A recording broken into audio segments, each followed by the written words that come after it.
Good morning, good afternoon, good evening, everyone. Thank you again so much for joining Pixera Global for part 2 of our second conversation in our Rhetoric to Action series, where we explore various approaches and components to dismantling structural racism.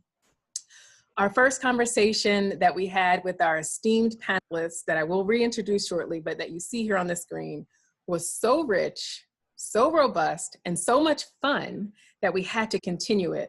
I'm excited to hear from them again today. Hard to believe that it's been about a month since we last spoke, but you will hear from them very shortly. As a reminder, our intent is that through these conversations in our Rhetoric to Action series, you are able to walk away with tangible, actionable ideas of things that you and your organization can do to contribute to the undoing of unjust systems and the building to new equitable ones. So rejoining me today, as a reminder, is Dr. Ambily Banerjee, who is joining us from London in the UK and is currently a director at GSK, where she sits with the Global Regulatory Affairs team and is accountable for governance activities for the HIV portfolio. So welcome back, Ambily. We're also joined by Rebecca Stevenson, who sits in Geneva, Switzerland, where she is currently the head of global health partnerships with Novartis, where she secures and implements partnerships to develop medicines for diseases that disproportionately affect the developing world and poor, vulnerable populations. Welcome back, Rebecca. And last but certainly not least, we have Bruno Onorio, who is joining us from Sao Paulo, Brazil. Bruno is a professor and speaker in the area of digital market research, with a focus on digital ethnography and qualitative and quantitative research techniques that aim to deepen user and consumption behavior of online content and brand products. What a mouthful. Welcome back, Bruno. So before we dive in today's conversation, let's remind our viewers of what we discussed for the first conversation and what we hope to speak about a bit today. So again, the overall intention of our conversation is to highlight issues of race that are not just US issues. In part 1, we broadly discussed how companies can change or leverage their responses in the US to influence racial justice globally, how we can learn from each other, and how we can truly learn to perceive structural racism and social injustice for the global issues that they really are. We spoke a bit about how parts of the UK, Switzerland, and Brazil have amplified race-related issues this year, largely with influence from the US, an influence that has been amplified in the US. And so we spoke a bit about what that has looked like in other parts of the world. About some of the specific areas of injustices that have showed up in the UK, in Switzerland, and Brazil, whether it be incarceration rates, death at the hands of police, disparities in education, maternal deaths, and more. Bruno also educated us on the sheer diversity of Brazil, noting that 54% of the Brazilian population is Black. That was eye-opening for me. And we also touched on how race has been politicized, especially in light of the recent US presidential elections, and what that might mean for the rest of the world.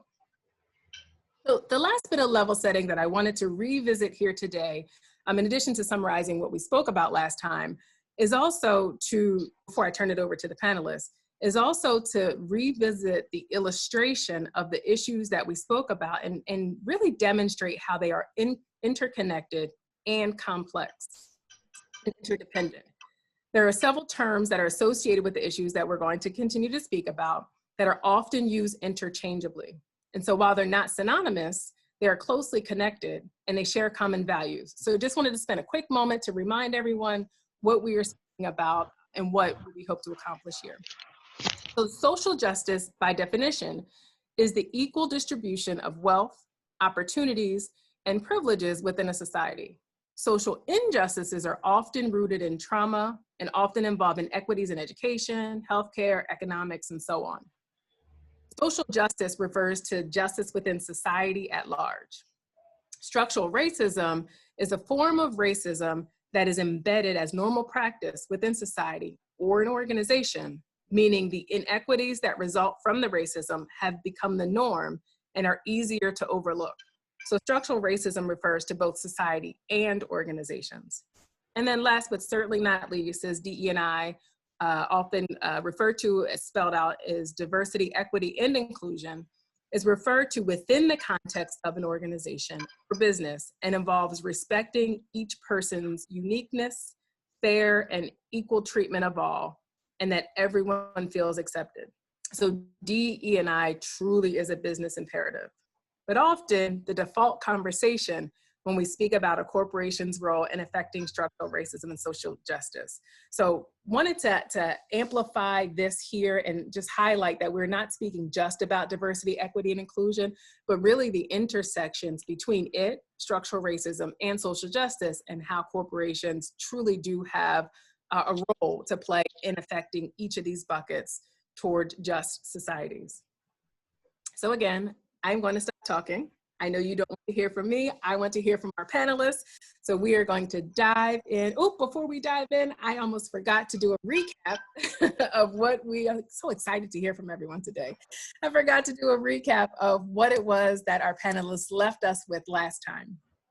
So as you see here, we were instructed to look at the local data, take into consideration the local context before making decisions, developing policies, and making commitments. You need to understand the reality of what's happening where you're operating, and then make informed decisions from there. Be intentional about cross-sectoral and cross-border partnerships.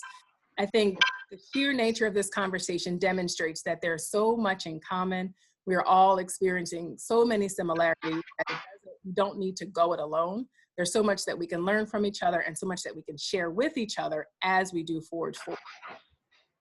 Don't devalue or underestimate the societal impact you can achieve as a company.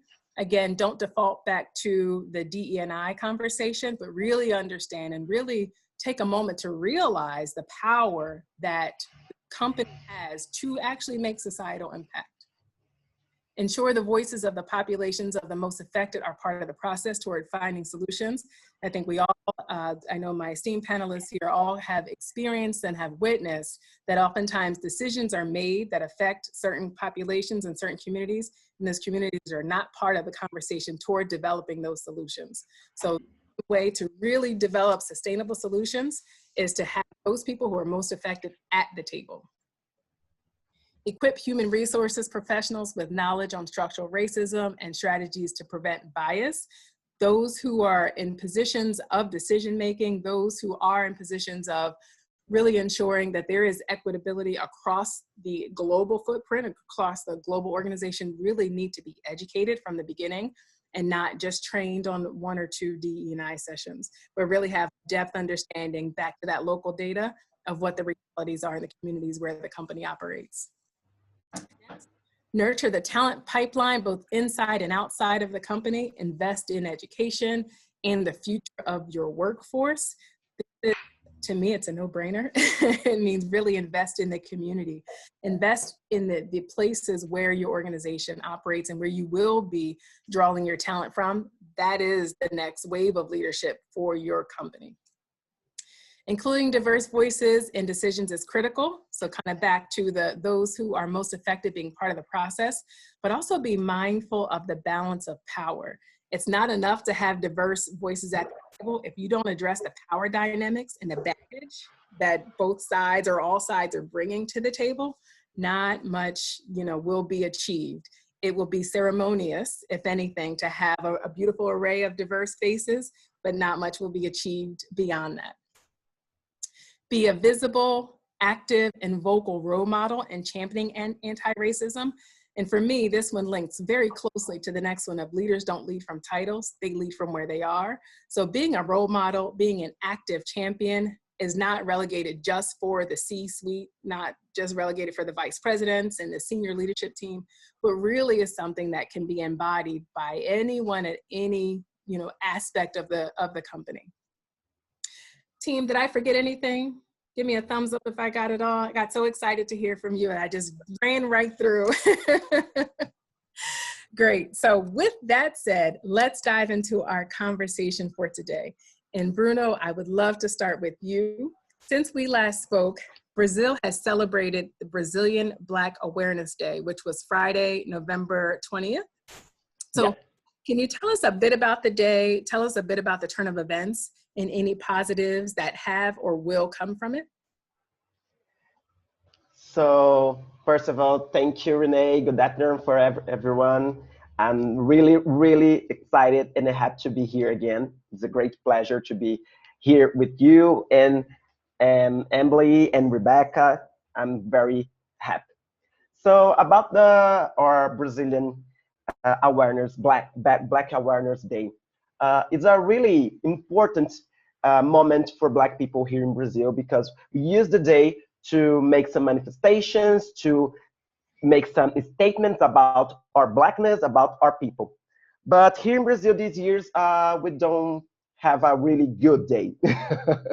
uh, Unfortunately, I don't have a lot of good news to tell you after our first conversation, but on the day, exactly on November 20, on Black Awareness Day, a man was murdered by a security, a Black man was murdered by a security team inside a supermarket, just because he's made a complaint about the prices, just about the prices.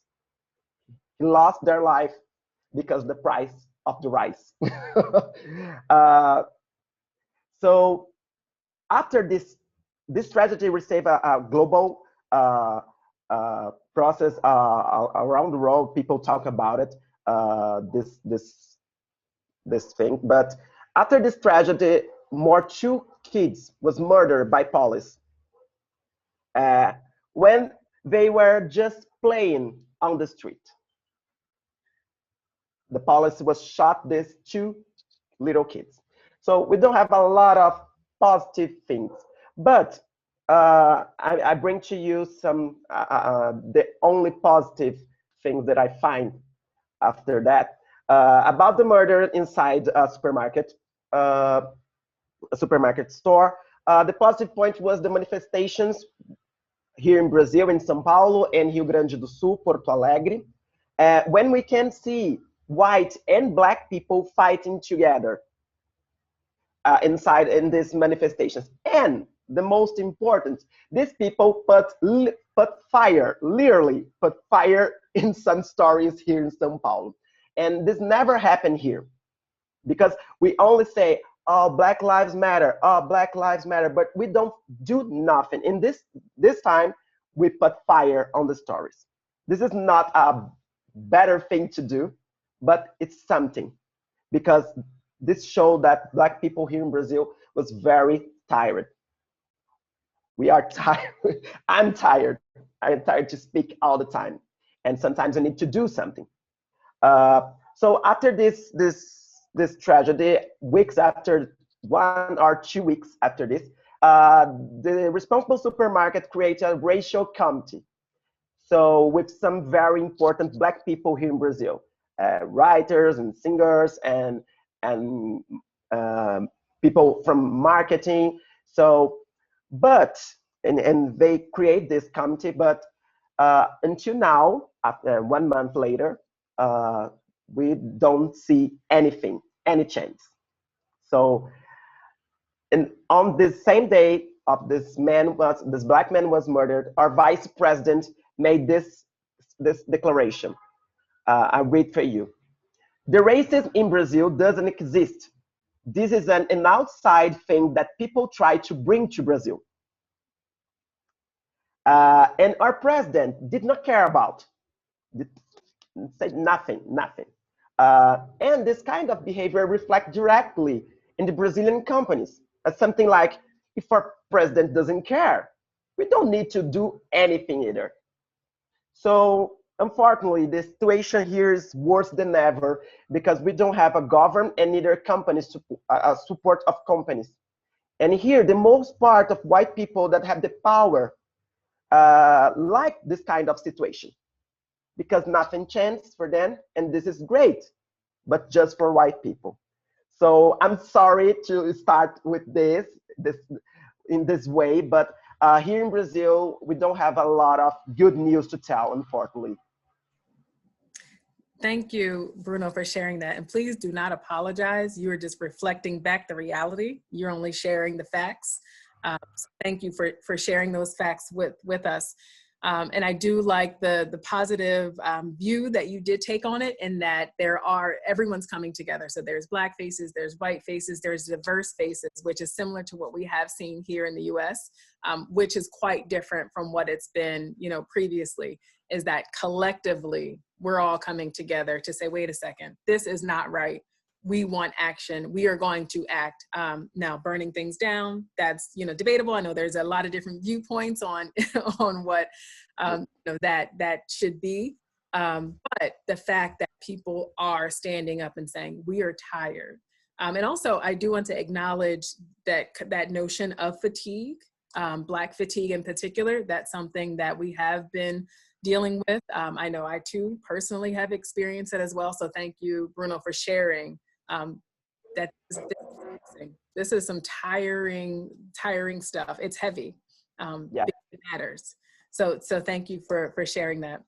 And I actually want to jump around a little bit, because Ambily, I know we had spoken a bit about what does it mean when leadership doesn't think that there's a problem. But to Bruno's point, the president saying, this is something that's brought in from the outside. We don't have a problem with issues. And then corporations, this does not exist. Right. And then corporations saying, well, if the president, if the government says it's not a problem, then we have no responsibility here. So would love to hear from you, your perspective on what do we do? What do you suggest happen when leadership does not acknowledge that there's a problem? And then Rebecca, after Ambily, from you on the accountability, how do we hold these corporations and governments accountable? So Ambily, I'll turn it to you.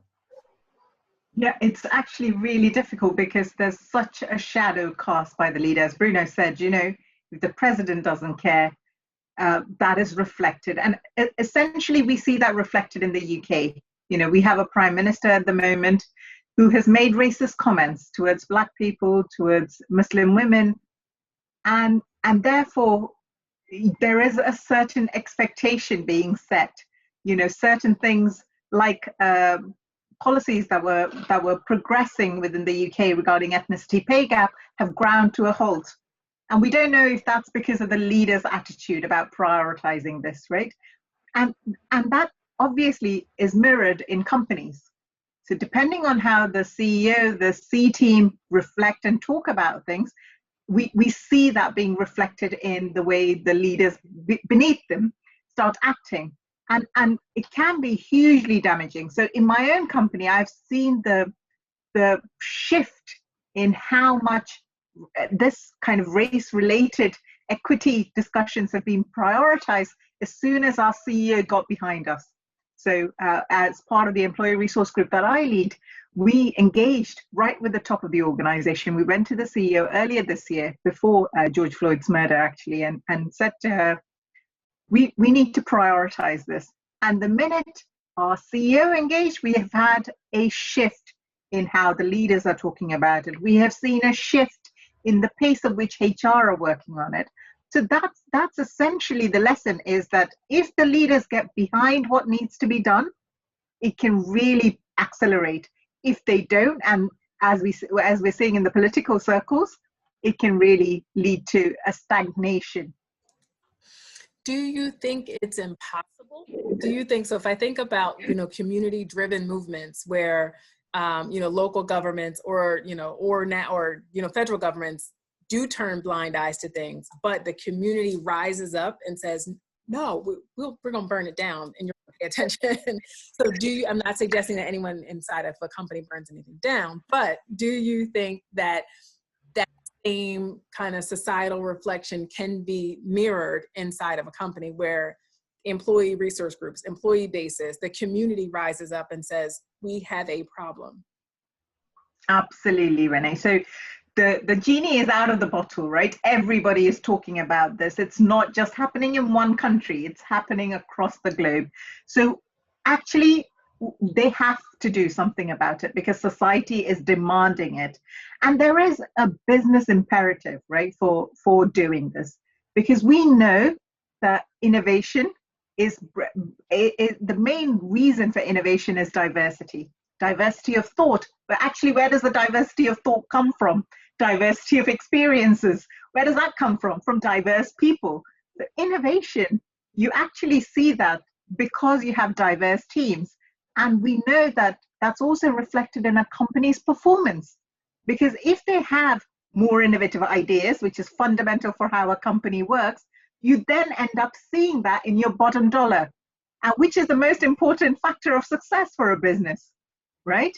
And there's also a third reason, right? There's the trust that that company needs to build within its walls as well as externally. So a company has to be selling its product and meeting society's expectations because their product is going to customers, to consumers around the world who will expect that company to be working ethically, right? It makes a huge difference. Also within your employee base, you know, if you're not reflecting what your society around you and what your customers look like, then even within your employee base, you're going to get disenchantment. You're going to get people feeling like our company doesn't really care about our people.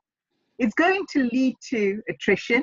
It's going to lead to low morale. So from all aspects, this is a business imperative. So don't get behind this because you are trying to be kind or nice. Get behind it because it's a business imperative. Your business will fail. And I think I made the point last time that there are many companies around the world that are struggling with this. You know, that their data will show them that they don't have enough ethnic minorities at the top of the organizations around the globe. Most companies are in that bucket, right? Mm-hmm. Somehow racism is so part of our everyday life that most organizations have a problem with diversity at the top, mm-hmm. right? And therefore they are in great company to start doing something about it now. Don't get left behind when all the other companies have made progress and you're the only one going, there's not really a problem. I don't see a problem, because you will get left behind. So. Right, and you said so many things that I wanted to like piggyback on and pull the thread on everything you said, but I'll pick up where you left off in that. Back to one of the recommendations that we ended with last time was work together. Companies are in it together. Companies all across the world are facing the same thing. So to ignore it and turn a blind eye is quite foolish, quite frankly, speaking. So acknowledge it, work together, figure it out, and do something. And absolutely. Overnight. It will not happen this year. It will not happen next year. It may not happen, true sustainable impact may not, happen until we might not see it for 10 years from now, but it's the incremental steps that you must take to do it. Something you said around ethics, around businesses behaving ethically. And so Rebecca, I want to come to you to talk about that, so something recently happened in Switzerland. I want to make sure that I'm getting it right. Yeah. November, Switzerland was close to setting a new precedent for responsible business. And so 29th of November, actually, first of its kind decision, the country's parliament voted on a referendum that holds all companies headquartered in Switzerland legally responsible for human rights abuses, environmental exploitation in their supply chains. So this is groundbreaking, both on kind of social justice in and of itself, but then also just precedents that this is sending, that this process is paving, that could be applied to racial justice issues as well. And so this conversation, you spoke a bit about accountability. We must hold governments accountable, we must hold companies accountable, and there's that piece of ethics. So what has happened since, and what does this mean? Thanks a lot, Renee. So I think it was definitely an extremely exciting time in Switzerland. The fact that, the population here really wanted to hold companies accountable, that you can't just go to China and get, children that are below 6 making your products and get away with it. So, I was particularly proud, as a Swiss and Sierra Leonean national, I was really proud that Switzerland, one of the smallest countries in the world, actually wanted to put in place this type of legislation. What happened with the election is that the popular vote, and which makes me very proud of Swiss people, the popular vote was all for this initiative being implemented. But after the popular vote, you also have the cantons, and the cantons are equivalent to the states in the US. And unfortunately, the states didn't vote for this legislation to be put in place. So the situation we're at right now is because there was a huge, popular vote, people voted for this thing, but the cantons, sort of voted against it. We're sort of developing a compromise. So I think that compromise is still going to hold companies accountable for their behaviors, in their supply chains in other parts of the world. So I think we'll still pretty much end up with something rather pretty good. I think the expectation is that other countries around the world are going to follow suit with this type of an initiative. But I think it sends a really clear message to companies. You need to be responsible. You need to make sure your ethics are top notch, and that you're not doing stuff in other countries that you wouldn't do in your home country. So I think in terms of social justice, as I was saying last time, I think Switzerland does surprise me because, not only with this vote, which was multinational responsable, but I think that there is a lot of leeway in Switzerland to bring up these huge topics around social justice and to, develop these referendums and take them to the public and get the public to vote on them. So that's why I'm pretty optimistic about other issues in social justice that we might be able to bring to the Swiss population for their decision, and that we might be able to implement going forward. Mm-hmm. Thank you for that. So it's using the government mechanisms and channels and let the people speak. Exactly. The people will continue to speak even when things don't necessarily go their way. I think all of you remember quite vividly, 4 years ago in US elections when there was a certain discrepancy between popular vote and electoral college. Yeah. So we too were very, very familiar with what that's like. Mm-hmm. So thank you for that. Mm-hmm. Switch gears ever so slightly, and Ambily, I want to come to you. Speaking about elections and speaking about, last time we talked about the world's eyes is on this U.S. presidential election, a variety of reasons. One of the reasons that we specifically spoke about was Kamala Harris, first Black woman, first Indian American woman to be considered for vice president, and has since been elected for the vice president position.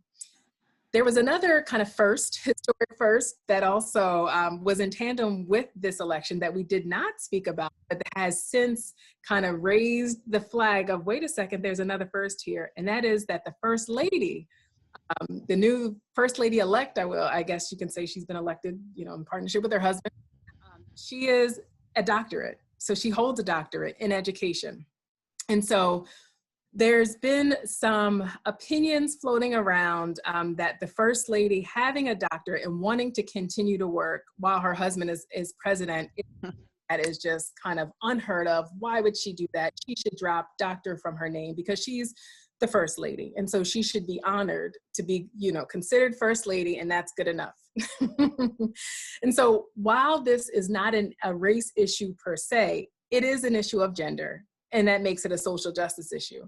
So I wonder if you are a doctor yourself, I wonder if you have experiences or anything that you could share to help us shed light on what this conversation is about and how it feels to potentially have been in a like position in this space. Yeah, this is a topic that is very much related to bias, right? And there's so many parallels between bias because of gender and bias because of race. So I'll tell you a little bit about my own experience first, and then we'll go to the article. So when I was about 24 or 25 when I got my PhD.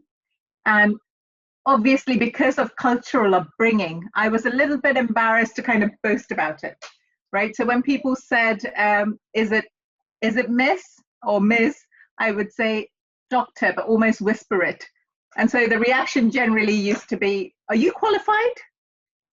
Or if someone said to me, what do you do? I didn't want to say I'm a postdoc. So I would say I work at a university. And I used to get a response, are you the secretary? And so there was always this assumption that you were, just not good enough, or you were lying about being above your station, or what that perception was of what you were capable of. But some of that was down to also me not speaking up. Right. So as I've gone through life, I've taken a bit more control over that. And so now I assert I'm Dr. Ambily Banerjee. I'm a scientist. right? And so that would be my advice to people who find themselves being spoken down to, is to assert yourself. But there is this pressure on us as ethnic minorities to prove our worth in the first half a minute of them meeting us before they consider us the tea lady or the person doing the cleaning, right? We need to kind of be in there and assert ourselves for what we bring to that conversation. So going back to this particular article that was written, you know, it was it was obviously very annoying reading it, because it is very much talking about bias. And what it reminded me of was in the UK, we have an acerbic sense of humor, and there used to be a funny program called Grumpy Old Men. And this reminded me of one of those skits that grumpy old men used to do, where they used to just moan about something they were unhappy about. It seemed like he, probably unhappy that he hasn't got a PhD or a doctorate, now feels that he can pull down somebody who has achieved that. And it's just that kind of hate, negativity that we tend to see on social media. What is annoying about it, though, is the fact that the Wall Street Journal has given it credibility by publishing it. So that's unfair, because even though the argument is everyone's opinion is valid, we do need to show what is a minority, a tiny minority view versus a majority view, right? There are people who believe in flat earth. You wouldn't give it the same credence as people who believe that the earth is round, right? You would highlight how idiotic flat earth theory is, right? And this is exactly that sort of case. You know, he talks about doctors can't be considered doctors unless they've delivered a child. And actually in the UK, the surgeons, the people who do cesarean section to deliver a child, they do not use the doctor title. Surgeons don't call themselves doctors. So by that definition, they're not proper doctors. So this is just a very biased opinion of one individual and should not have been given the credibility it has been given. I'm going to relate it back to the corporate sector and why this sort of bias is really important to counter. Because what happens is, if the situation continues and a senior leader has higher expectations, you know, an ethnic minority needs to prove that they will hit the bar here in order to qualify for a job here. It's that higher expectations that we are always expected to work to, right? And that's why this kind of having a stereotype, expecting people to hit a higher bar, is actually unfair in the corporate world. And that's what we need to address, why bias actually gets in the way of equity. Oh my goodness, I'm glad I had myself on mute, because I was saying, amen, yes, I am with you 100%.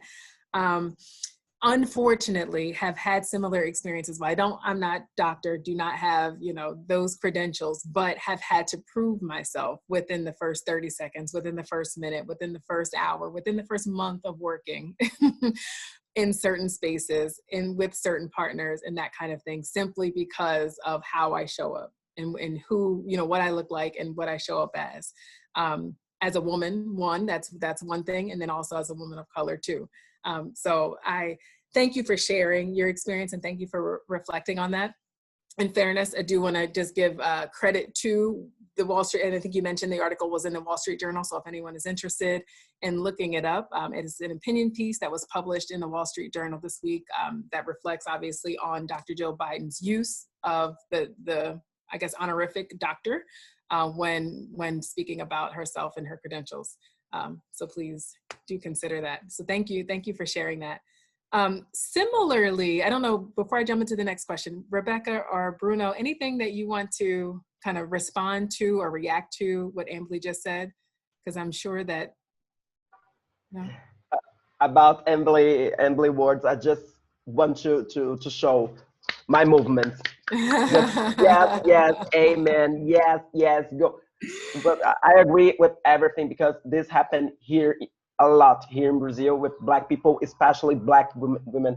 So Ambily, you are perfect. Yeah.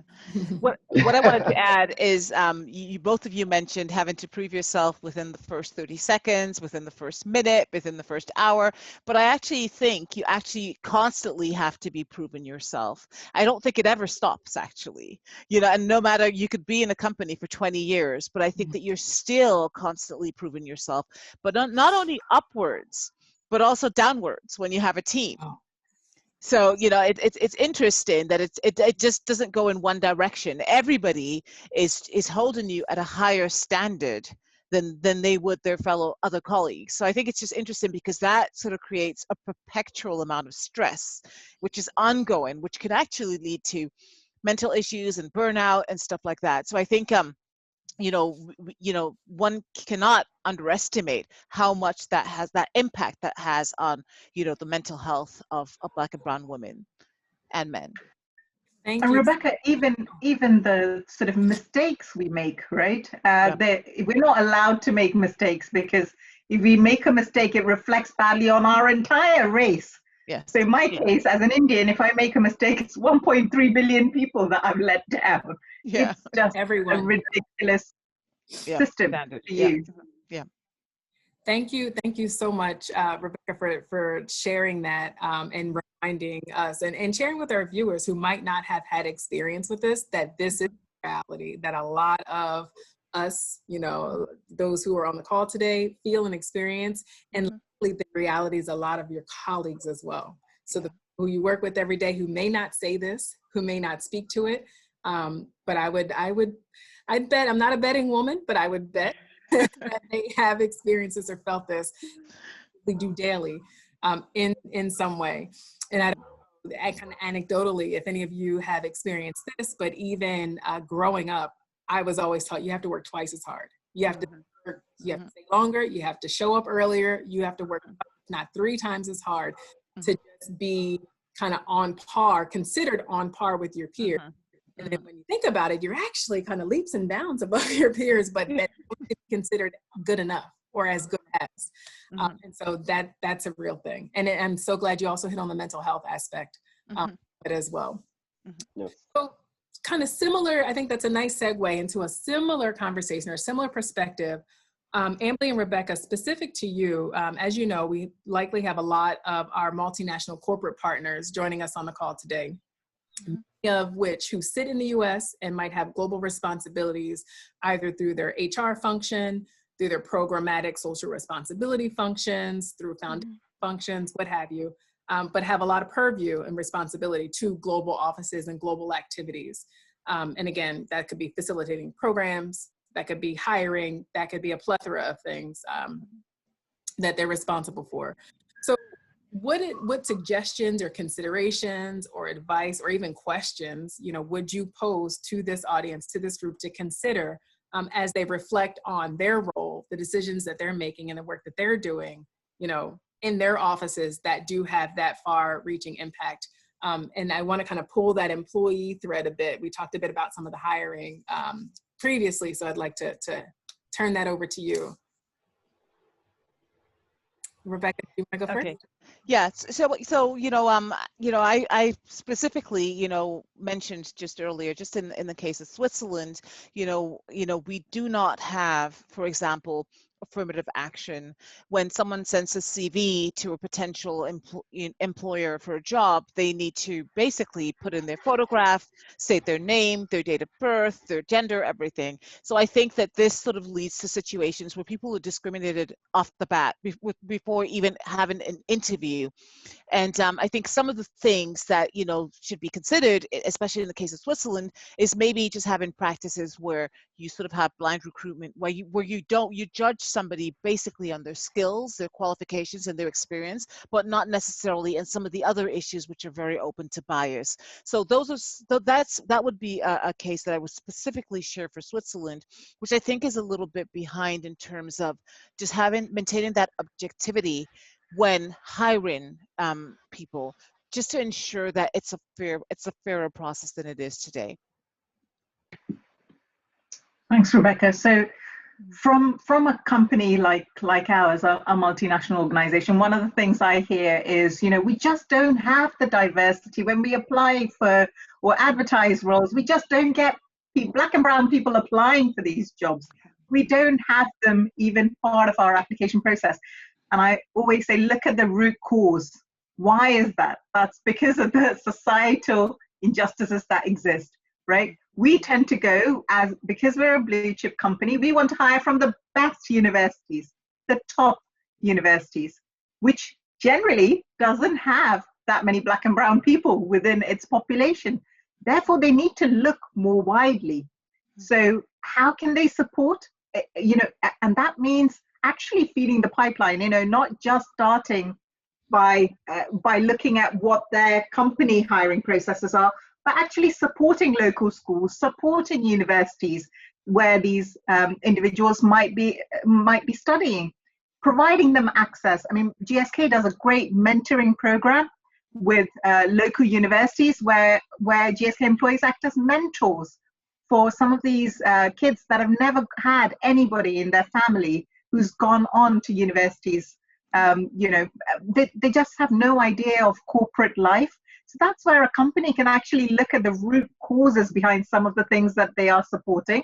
So another example is we're a healthcare company, right? But there's a lot of societal healthcare inequalities that exist in the world, right? There's not equal access to medicines. So again, GSK is a huge supporter of global health. Again, looking where is the need related to whatever it is that your company is working on, and how can you impact the bigger problems in society rather than just looking within your company's remit, because these things will have an impact on you. So we might be helping a project in Africa because they're not having access to medicines. But tomorrow's economy, Africa could be a huge power player in this business context, right? So how do you start influence future changes? That's what you're talking about, right? Building the infrastructure. And I do want to make one last point that we covered last time, which is it's absolutely critical that we look at the local demographics. When you're US-based organization trying to set up solutions in other parts of the world, it's absolutely fundamental that you gain local insights. So as an example, for instance, in the UK, just even simple things like our UK government uses the term BAME to refer to non-white people, right? So BAME means Black, Asian, Minority, Ethnic. Now the UK government used this term, but there's been a huge backlash to having this term being used. Now you can imagine a company with all the best intent in the world that doesn't realize this public sentiment where people don't want to be referred to as BAME. They come in and try to do something for that community in the UK and they start advertising, marketing things for BAME people. It's not going to land in the right way, right? So this is really about making sure you keep your ear to the ground in the countries where you want to influence change and use local insights to formulate your strategies. Yes, thank you for that. Rebecca, you look like you wanted to say something. Did you want to respond? No, I was just, just really totally agreeing with what Ambily was saying. I think another thing that, I would also add is, I think, companies sometimes tend to sort of say, we're going to open up an office in China, and then they'll send a European to China to run that office. And I think that has always sort of caused a stir in the organization, because you have Chinese people in the company, highly trained, that could actually go back to China and actually do an excellent job. So I think companies also need to look into their talent whenever they want to go into these different geographies. Look at what you have and the talent that you have internally, and maybe send that talent to those countries rather than send in expats and stuff like that. Not expats, but rather than sending people that are very culturally different from the culture at hand. So I was just agreeing with Ambily, because I think, listen to that local, have your ear to the ground, listen, and make decisions based in those specific environments rather than making decisions that could seem a little bit Eurocentric in nature. I couldn't agree more, 100%. And I think that it sounds simple, the very simple sentiment. It's not simple in practice, but simple sentiment can be applied across anything. So when it comes to opening new offices and expanding business, it could be applied to, as I mentioned, social impact programs, you know, to support communities and develop communities, but coming in with that listening ear, understanding the realities, understanding the root causes of some of the problems that have been experienced in the communities, what has worked, what has already been tried, what hasn't, not coming in with the answer or the solution or the correct way to do it. Same thing for hiring is looking at, why don't you have more diverse faces around the table? Does that mean you really don't have them already, you know, in your midst? If so, or if not, if you don't have them, why not? Where are you pulling talent from? How are you screening them? How are they being recruited? How are they being educated? And how do you really understand the needs of your business as it relates to, you know, the talent that you can draw from or have access to or can be looking at. So I think that very simple sentiment can be applied across so many different facets. Go ahead, Rebecca. I just wanted to add something. And I think also just sort of being less defensive, because my experience is that everybody just gets really defensive about it. If you sort of say, well, there are not enough diverse faces, and then this defensiveness comes in and this fragility comes in, and then it just becomes like a opposition, controversial, and you can't really make a lot of leeway or really progress in that environment. So I think it's just having this candid discussion that we just need to leave that defensiveness at the door and just look at the situation like it really is, you know. And so that defensiveness, I think, actually prevents many conversations from happening and progress from actually taking place. And I think it's the type of contract that I think needs to happen within the company. Let's have this candid discussion. Let's not be defensive. You know, when I say there are not enough diverse phases in the company, I'm not blaming anybody. It's just a fact. And let's try and change that. How, and I'm not even sure how to phrase this question, but how does one know that they are being defensive? So how does one know if a fact is being brought to the attention of leadership, and leadership responds or reacts in a certain way? How do they know that they are actually being defensive and they actually are prohibiting progress from happening when, in their mind, it might just be, I'm just responding? Or, you know, how does one acknowledge that they are being defensive and actually hurting things? Yeah, you know, that's a really interesting question. And I think that people do see when they're being defensive because their emotions, you know, their emotions start rising, and the tension starts rising. And I think if we're just really very honest with ourselves, you know, we do see that happening when we become defensive. And so that's why I would say it takes a lot of maturity to have this discussion. But I think it's something like, just referring to what Ambily said, if we want to progress, if we want to grow, if we, you know, and we want to be the best pharma company in the world, for example, we're going to need to have those uncomfortable discussions and realize when we are getting defensive or emotionally, you know, sort of, you know, taken in by an argument. But we should just really look at the facts. And that's why, you know, when I talk about anti-racism education, I think it's really important to do this in a very non-aggressive type of way, just to get the best results. And I think we need to probably find a roadmap to do that in companies as well. I think you hit the nail on the head as you were saying the emotions.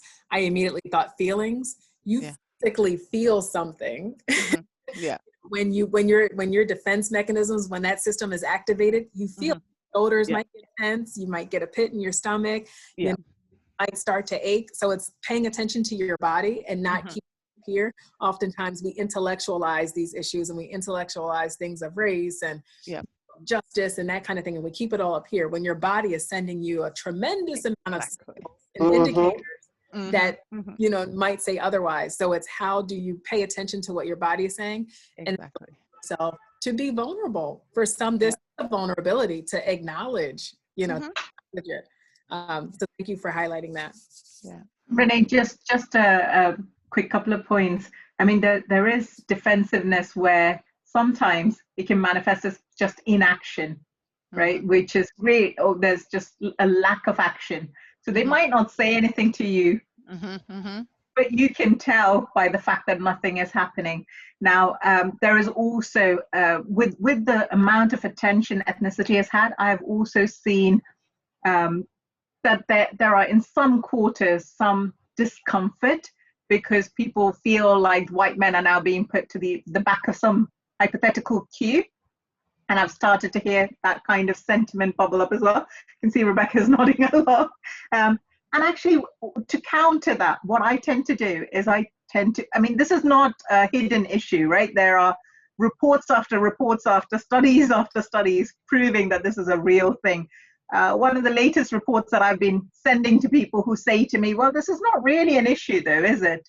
Is a report by McKinsey and Company, where they've looked at white men right at throughout the career, basically. White men make up about 35% of entry-level roles in the US specific data. By the time they get to C-suite, there are 65% of them are white. Black women, 18% of the workforce, but at the end, there are only 3% in C-suite. So that kind of data shows you why we need to act on this, and it's kind of very clear. And that's the sort of evidence that we need to use to kind of bring along the people who are resistant to accepting that there is work to do. Wow. That's all I can say. Thank you. Thank you for that. And thank you for sharing. I'm going to have to look up that study. Thank you for sharing that. And I did see, Rebecca, you nodding in heavy agreement there. Bruno, I don't know if you've experienced same thing, kind of that loss of power sentiment. So there's now a concern that, wait a minute, I'm losing something. You know, white men feel like they are now having to relinquish something in order for someone else to be recognized, which I think we can probably go on a whole different conversation about. But before we end, I did want to quickly give Bruno or Rebecca any thoughts, because it seemed like you both were in agreement of that. Any experiences or thoughts that you'd like to share around that point? Sorry, Rebecca, you can say. No, sorry. Go ahead, Bruno. Go ahead. I'll speak after. So I'm totally agree with Ambily and Rebecca saying until now. And here in Brazil, we have the same problem with the white people that but stay on this kind of defense statement. So for me as a black man, when I say something, people, oh, why are you so angry? Mm-hmm. I'm not angry. I just write. and I think, what can I do to these people understand me without all this anger that we can see? I think white people need, first of all, reading some books. We need to give some books for white people, because they don't understand the white privilege. In this white privilege here is a thing that people say, oh, this does not exist. Everyone is equal. No, everyone's not equal. So we need to read some books about your white privilege to understand how the way you say is different than the way I say something. When I say something, I look angry. When you say something, you look just right. You look just fine. And so it's the same for black women here in Brazil is the worst for when we compare for black men. Black men have received some fear. People have some fear about black men, but black women doesn't receive respect when they speak in a room. When she is a director or a doctor, she doesn't receive the right respect that she owns, right? So it's the same scenario. I don't have any positive points again today. I don't have any positive points. Hey, Renay, just fact. Thank you. Well, thank you for that. And Rebecca, did you want to share anything? Yes, I wanted to share something. I think what this situation is creating, this perception that white men are pushed to the back of the queue, it's actually creating situations and tensions actually within organizations, envy and jealousy, and what happens is that shows up in many different ways, whereby you have colleagues that try to basically not contribute to some of the projects that you do because they don't want to be part of your success. So I think it is a big problem. It's a big thing that's brewing that companies are going to have to address, because white men are really feeling that, hey, no one wants to hire me anymore. And it's something that I think society is going to have to sort of put on the table and very, very, very clearly address, you know, in the space of a few years, in my opinion, or else it's just going to be very counterproductive in companies. And it sounds like, just from all of the sentiments that you all have shared on the last conversation and even in this conversation, is that, again, those tensions or what happens inside of those walls do translate outside. So my concern is that, you know, some of those tensions might manifest in the community, might manifest in, you know, kind of some of the development things that are happening in the rebuilding, and might, dare I say it, but intentionally, you know, destruct or, you know, kind of thwart some of the progress that has been made for fear of the threat. Exactly. So my prayer is that we do, as you said, societally and globally speaking, and organizationally speaking. I mean, it starts with calling it out when you see it in your office, in your walls, on your team, you know, community. I do pray that we are able to address it. So as per usual, even, you know, like our last conversation, we could go on for another 5 hours. But we cannot do that. So I do want to bring us to a close, and I'm going to ask a question that I'd like each of you to respond to, and then we'll kind of end on that note.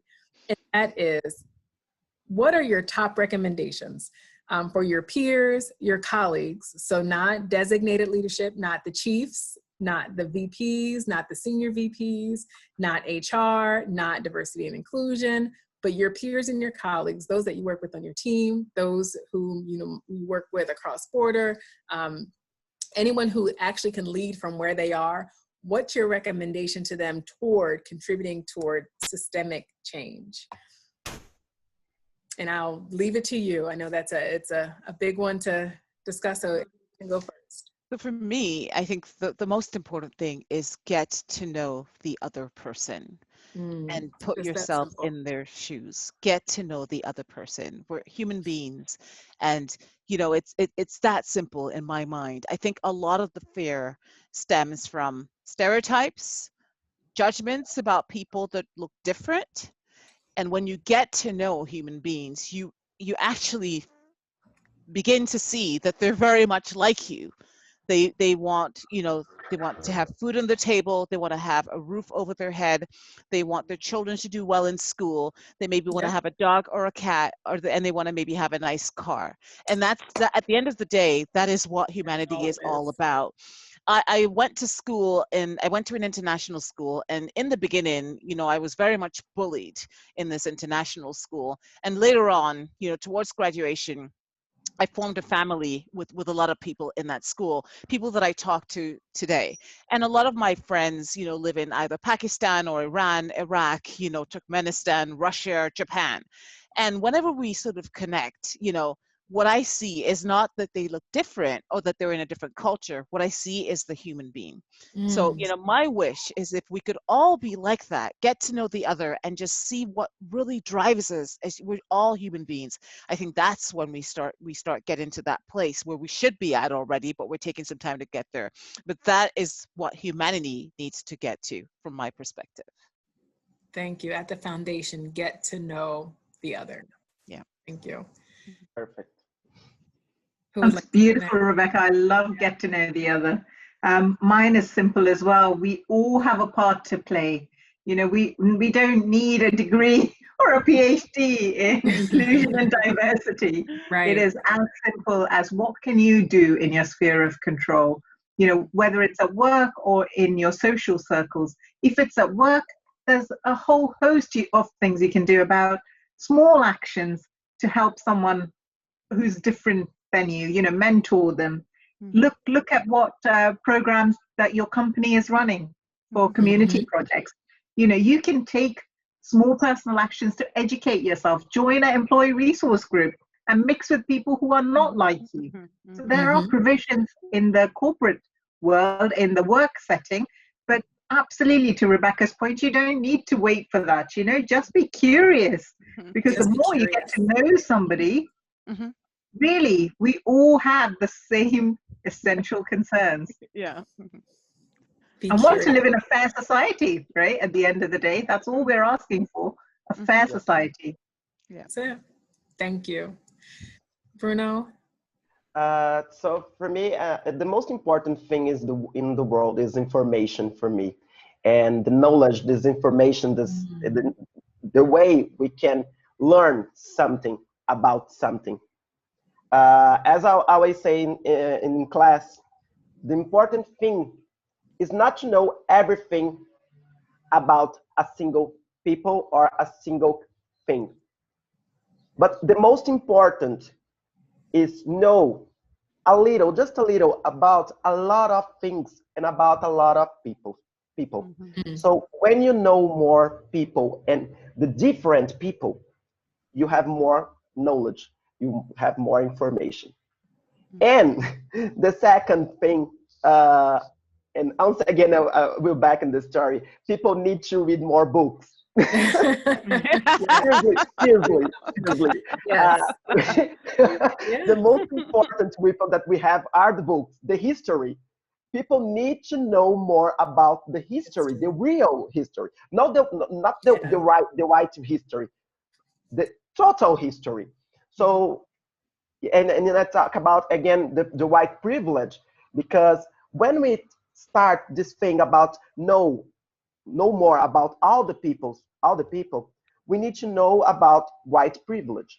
We need to know that just because the color of their skin, white people have more chance to live, to work, to receive a better payment.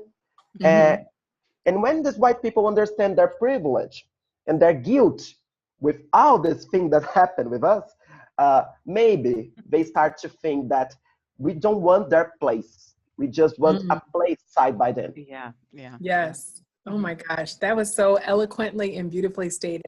And I love how this was unplanned, but you each pretty much said, you know, a very complimentary thing, that it's about humanity. It's about the humanness of it. It's about getting to know each other. It's about educating ourselves.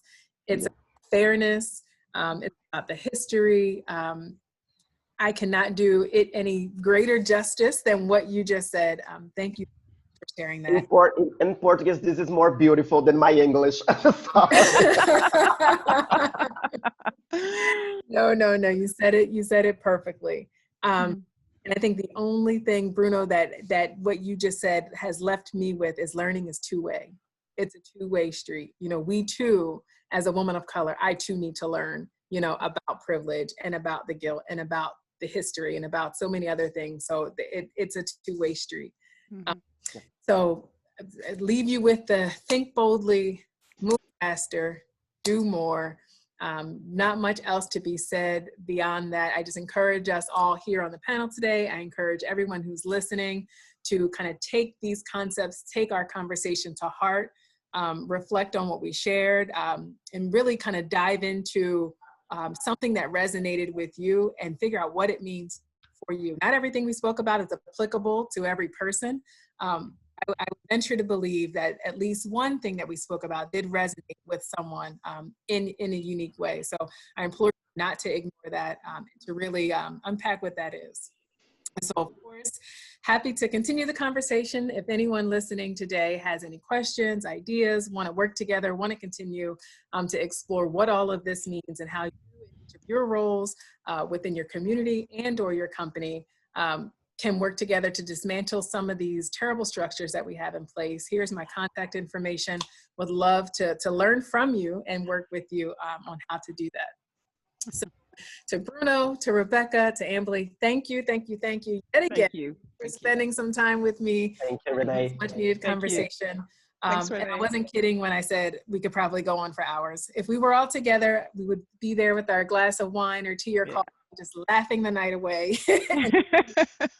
Please come to Brazil. Come to Brazil and we talk in a beach. Excellent. Well, thank you each. And until next time, thank you for listening. Thank you, Ambily. Thank you, Bruno. Thanks, Renay. Thank you. Rebecca. Thank you, everyone. Renay. Thank you, Ambily. Bye. Thanks.